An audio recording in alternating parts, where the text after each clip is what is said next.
Nutrient film technique is all about the film.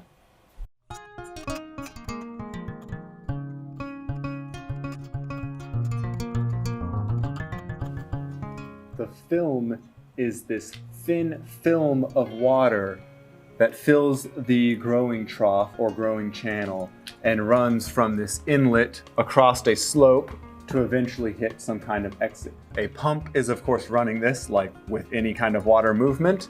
You tie in your fertilizers just like any other hydroponic growing method. You can even use some kind of electric controller, EC monitor, nutrient monitor, something that automatically doses this fertilizer into your pumped solution. No matter what crop you choose, what nutrients it needs, this film is the most important part. We must retain this film. We must maintain a large air gap in these growing channels. This air gap is key to how the nutrient film technique works. When you have plants in a nutrient film channel, they start off at the top of the channel like any other production system, and their roots grow down into this water. And that keeps them irrigated and, growing. However, roots submerged in water, especially poorly aerated water, which a lot of times nutrient film technique skips aeration entirely and just pumps water into these channels. Without aerated water, roots can drown. But with this air gap, roots can breathe.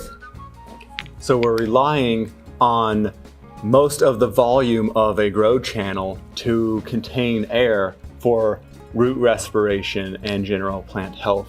When we are limiting irrigation to a thin film, we are of course limiting the fertilizer that is carried in this water. What that ends up meaning for our system design is that we can do limited daisy chaining or limited connecting of one system into another. So the outlet here, were it to run into yet another NFT system, it would contain next to no fertilizer. From its limited start, there would be little to none left. This is because along the way, these plants are taking up these nutrients. And by the time we get to the end of a channel, there might not be a lot left to grow these plants, and so we might not see much growth. This is another reason that these channels are typically limited in length to about 50 feet. So we're using a film of water to keep the weight low, to keep the air gap large so that our plants can breathe. And we are limiting the length of these channels because that film can only carry so much fertilizer that we should not either connect a channel to another channel nor run one channel very long. A skilled crop manager can manage the film, the fertigated water running out of these channels to minimize the discharge, to get it as close to none as possible so that there's no wastewater, there's no fertilizer not being used by plants. They put in X amount, which decreases to Y amount, which decreases to Z amount, which decreases to 0 or next to 0 by the time it's discharging.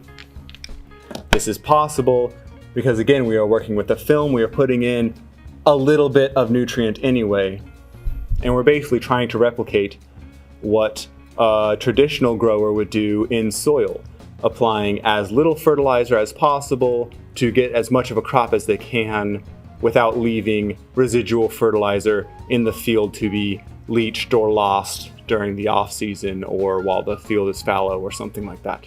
Now, hopefully you appreciate the film part of nutrient film technique and will not be filling your grow channels all the way to the top with water and instead making sure it is not only minimal water going in, but minimal water coming out.